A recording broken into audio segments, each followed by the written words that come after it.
Hello everyone, my name is Casey Stark and my presentation is on fig wasps.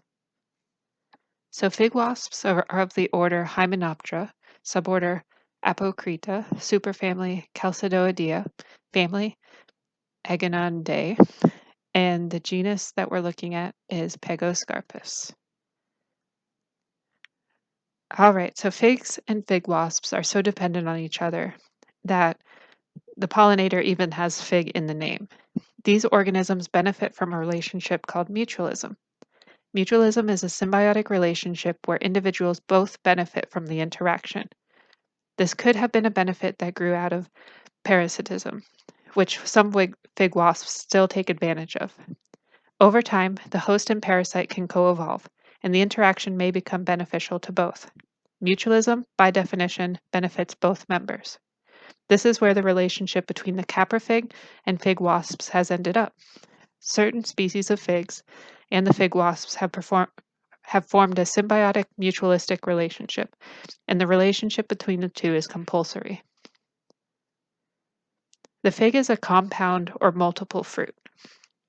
This means that it contains a cluster of ovaries from several different flowers within the same fruit. There are many examples of multiple fruits, and they require each flower to be pollinated to develop properly. The fig is sometimes a monoecious plant, meaning that the male and female flowers are located on the same plant, but not necessarily on the same flower. Only about half of the fig populations are monoecious, though. The other half are gynodioecious. Gynodioecious plants are flowering species where the plant has both perfect flowers, meaning both male and female parts, and female-only flowers.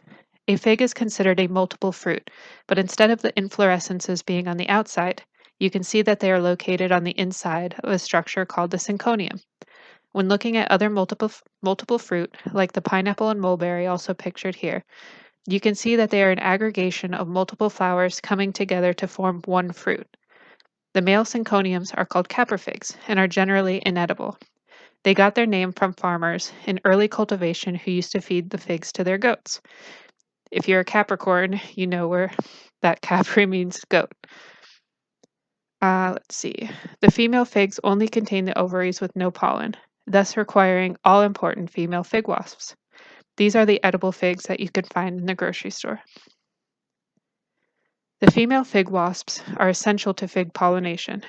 The life cycle of the fig wasp begins when the female fig wasp has traveled through the hole that was chewed by the male fig wasps and brushes past the male anthers on her way to enter another fig. She will enter the next fig through a small opening called an ostiole. At this point, she doesn't know whether she has crawled into a female fig or a caprifig. The caprifigs are the only figs she is able to lay her eggs in. After she lays her eggs, she will die in the fig. The males hatch first and fertilize the females while they are still developing. Once they mate, they will chew paths for the female fig wasps to be able to leave the fig and continue the cycle.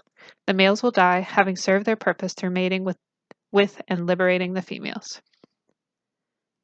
The male fig wasps are small and wingless. Their main purpose is to fertilize the females while they are still developing and chew escape tunnels for the females to travel through. The female fig wasps will travel great distances to pollinate different hosts. This allows greater variation in fig species, making the offspring of fig trees more genetically diverse. When a female enters a female fig, it is the last thing she will ever do. The fig will still be pollinated by her, but the eggs will not hatch, and she will be absorbed by the fig. The female fig contains enzymes that will break down her body and the eggs she had laid. When there are too many females pollinating the figs, the fruits can become overripe. This will result in the female fig containing too many figs for consumers, and some of them even break open. Farmers carefully manage how many female fig wasps are around their figs. This takes careful observation and importing fig wasps when necessary. So what happens when a species of fig wasps hack the system? There are both pollinator fig wasps, which is what we've been talking about up until now, and the non-pollinating species. The non-pollinating species have long ovipositors that can deposit the eggs directly into the fig, bypassing the much-needed fertilization. This is a parasitic relationship since the fig receives no benefit from the non-pollinating wasp. These wasps also tend to eat the offspring of the other pollinating wasps, negating any benefit they may have. So, why do fig wasps matter so much? In tropical ecosystems, figs are one of the most important food sources for birds, mammals, insects, and people, and the fig wasp is the only organism that can pollinate these plants. According to Arizona State University, over 1,274 species of birds and mammals eat figs. In other words, more than 10% of all bird species and 6% of all mammal species include figs in their diet. This makes it even more important to protect the fig wasps and all our pollinators, for that matter.